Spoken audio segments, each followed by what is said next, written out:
Before we begin, I'd just like to shout out to Coefficient over here for helping inspire me make this video. Look at him. In all his glory. Yeah.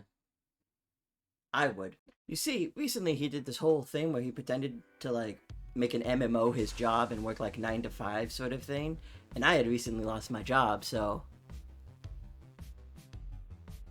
Yeah, I know. We don't have to talk about it. We don't. Now, on paper, MMOs should be something I like a lot. You know, like, I like hearing about all the funny stories that happen either in RP servers, guild drama. I fucking love guild drama. Like, right here into my veins are fucking guild drama. But, like, all the interesting characters that people have met, all the weird stories, all the insane incidents that have happened. Like just for example, right? A group of Horde players in WoW were mourning their dead friend. Okay, and then a bunch of Alliance players heard about this, and well,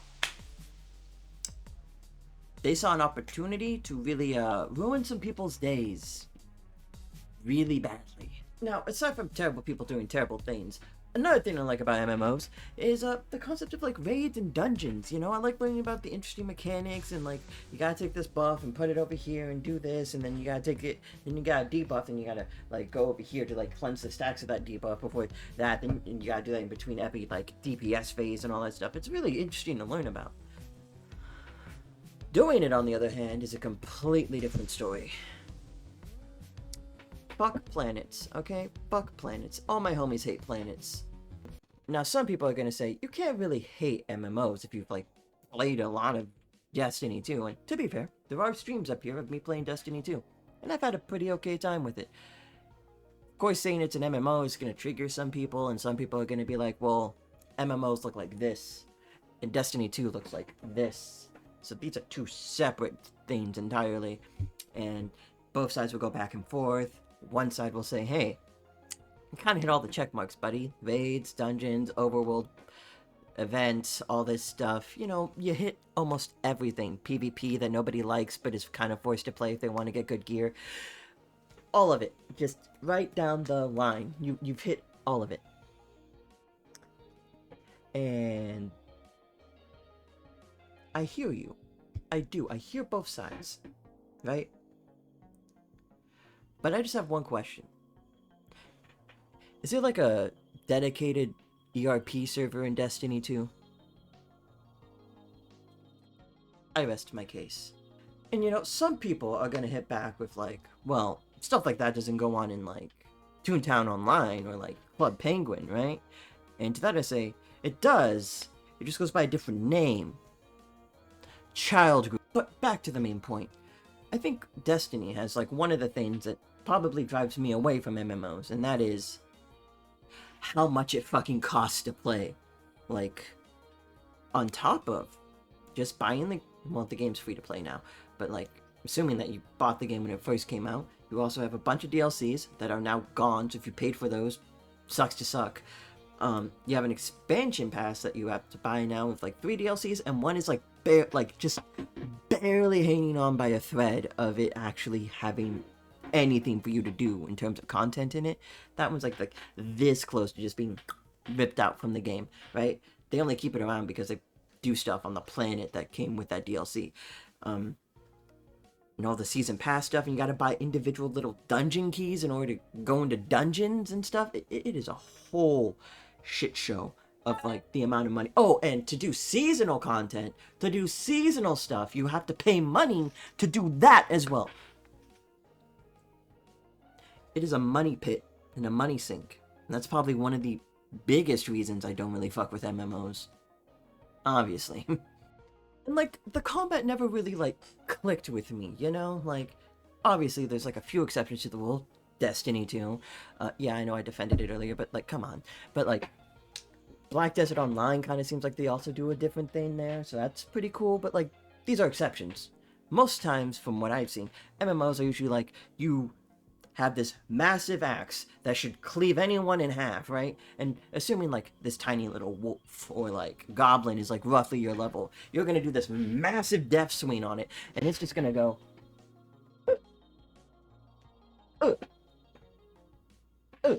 and like until it dies. It's not gonna like move. You're not gonna be able to like launch it you're not gonna be able to do any cool shit. Now, to be fair, it would be mad fucking annoying if you were to do something like that with other players around also trying to kill and farm the exact same thing. I understand, but it just never felt like super impactful, you know? Never felt like good, like when you impact something, in my opinion.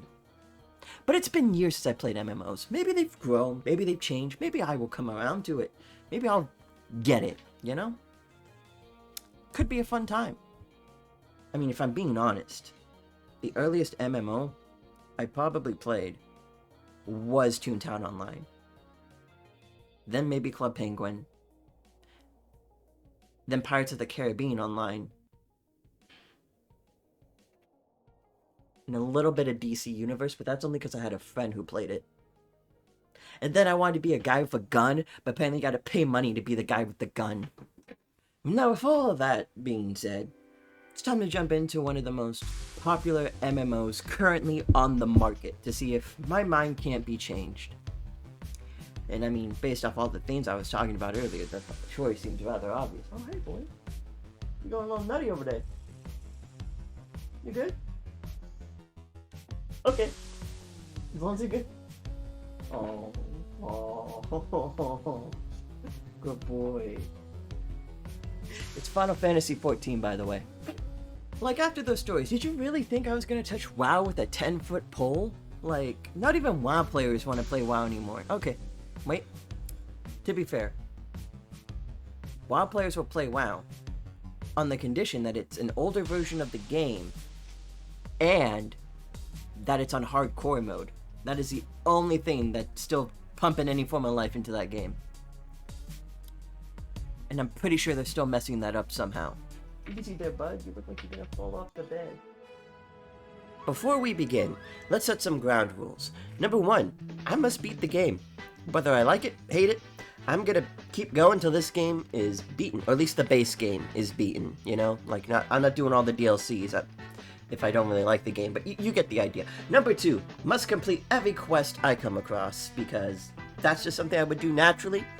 And I'm just letting you know right now, not a lot of story progress is probably going to be done every time I enter a new city. Just be prepared for that. And number 3, I must group up with strangers when doing dungeons, raids, or anything like that, because, I mean, part of the MMO is like the whole player interaction bit, so I at least got to try to facilitate that. But other than those 3 rules, that's about it. Our adventure starts off like any good adventure does, with me fixing my display settings. After that, I quickly pick a server, it's Crystal by the way, and then we get hit with the deep lore of the game. To make a long story short, Eorzea goes through periods of peace known as Astral Ages and bad eras known as Umbral Ages. During the last Umbral Age, shit hit the fan so hard that they pretty much had to reboot the whole game, I mean world. And now we have the lovely Eorzea we know today, 5 years after that terrible calamity. After that, I create the greatest human being the world has ever seen, so magnificent in fact it might even make Jokat come out of retirement, and also pick a god in my starting class and give him a brilliant name to go along with his sexy physique. Then we start the game with an out-of-body experience, but some reject from Organization 13 shows up to ruin our high. But unfortunately for him, no one told him that Kingdom Hearts was light, so we quickly win the 1v1 and wake up in the back of a cart. Then I meet a merchant named Bromont, get introduced to the Moogles, 2 mysterious twins that are probably going to be plot relevant, let's be real here, and this arc's current main threat, the Laxels. Or, Laxel? Listen, if they're not going to say the names out loud, I'm just going to butcher the pronunciation, okay? Then we enter the city of Gridania. I get the layout of the basic controls, get yelled at for it by a guard for taking 2 steps back, and then make my way to the Caroline Canopy where I talk to Mother Manoon. After meeting with Mother Manoon and getting called out on my amusing alias, we learn that the citizens of Gridania do not very much take to adventurers. And, well, you know, I could kind of see why. Mother Manoon gives us another quest to help us get our bearings and probably introduce more mechanics to the game, and as I make my way outside, I stumble upon my first side quest, of many, I am sure. I get asked to make my way over to the Archery Guild, and since I was going there anyway, it just seemed like a perfect setup, so I make my way over there, talk to a man, and get asked to kill a bunch of forest fungals for him, to prove my worth, even though he's not the guildmaster, so I don't know why I'm doing this for him. Make my way inside the building and accept another quest from a fellow adventurer who wants me to deliver a message for him. I am already totally not regretting my decision to do every side quest I come across. Then, I make my way towards the front desk of the Archery Guild. Then I'm given a brief history on the Archery Guild, decide to sign up, and then I get told to kill a bunch of squirrels, ladybugs, and forest fungals in order to prove that I am worthy of joining. Also, I forgot to write down in my notes that I learned about the Aether Crystal and like how it's like your fast travel system in the game and how you can use it to like teleport to like a major town hub, or there's like tinier crystals that you can use use to help you teleport around the cities and stuff that you're in. It's like a whole kind of important thing that I just totally forgot to write down in my notes, so yeah, there you go. Then I make my way out to the local Carpenters Guild where I try to take up the skill of woodworking. Unfortunately, I have to finish my class quest before I can take that up, so instead I take a quest outside the building to help deliver tools to a young recruit who decided to run off ahead without thinking first. Did the obligatory Learn to Emote quest, and finally made my way over to Old Gridania. Make my way over to the local Nerds Guild to help out Briar, who needs me to kill more ladybugs for their scarlet oil. Leave, only to be told to go back and talk to Briar again to help clear out some sensors for her for another ceremony. Don't know why she couldn't tell me about this earlier, but here we are. Get confused on turning in a quest, make my way outside, and talk to a guard about swapping places with a different guard. Then, I helped clean up an amphitheater, deliver those tools I got from the Carpenters Guild, listen to the coworker bitch about their other lazy coworker, and then turn in the letter I got all the way back at the Archery Guild. Talk to the leader of the marketplace to learn about the marketplace, and then accept a quest from him to gather items from the marketplace to deliver to the Lancers Guild. After gathering everything and making my way over to the Lancers Guild, I get another quest to kill more squirrels. After that, I make my way up to the Botany Garden to help pick up some seeds, talk to a crotchety old man about delivering a rose, and then run all the way back to the Nerds Guild. Unlock my first achievement, get more fast travel points, and decide now's probably a good time to go on all those murder quests that I have.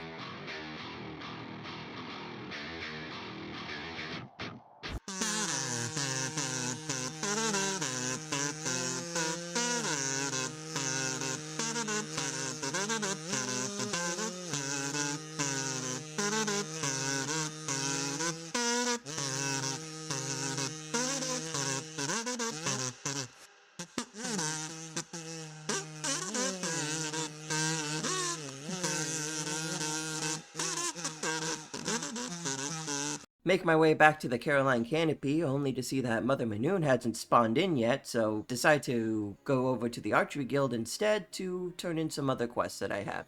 Come across someone completely in their underwear for some reason, get pranked by my little sister.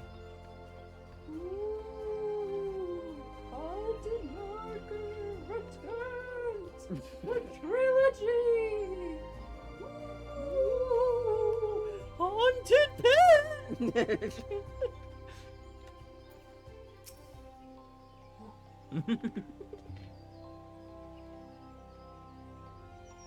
Well, the fledgling adventure. Oh, are you gonna put him on the bed? Ooh, haunted dog! Haunted dog!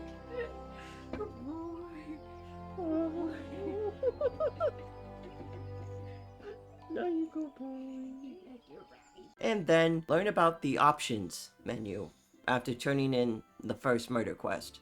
Yeah, it wasn't a real proud moment for me. Report back to the guildmaster to get my hunter's log, and use my ability of observation to destroy a bunch of targets around town for her. Get distracted by a concert going on in town, and adjust my settings accordingly to listen better to the music.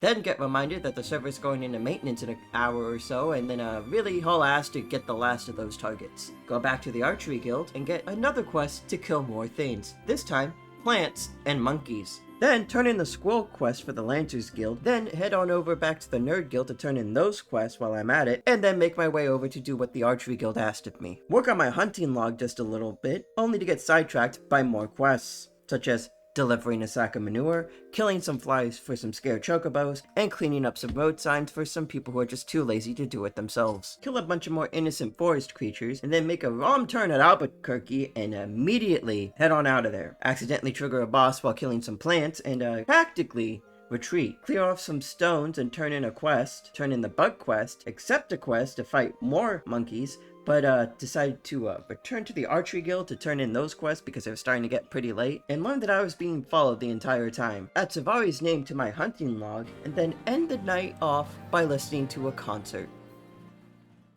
So initial thoughts, I'm having a pretty good time with the game. Yeah, side quests can be a bit grating, but I'm the one who's choosing to do all of them, and they're mostly fetch quests in like the start area to help people learn the mechanics and stuff, because who knows how many quests they're going to do at what time, so you gotta make a bunch of them. I get it. Combat's pretty good. Not having really any issues with that. Definitely pushing a lot more buttons than I thought I was. Maybe 8-year-old me was just so impatient that the thought of waiting for like a single bar to fill up and then hitting the button again was just too much for him. I don't know. But all in all, I'm having a great time. Don't really know how to fully end this segment or the whole video. Oh, like, subscribe, all that stuff. If I could get like 900 more people, assuming this video gets like at least 900 views, to like subscribe, that'd be pretty cool. So I could start making money off of YouTube videos, and I could tell my parents it's a real job.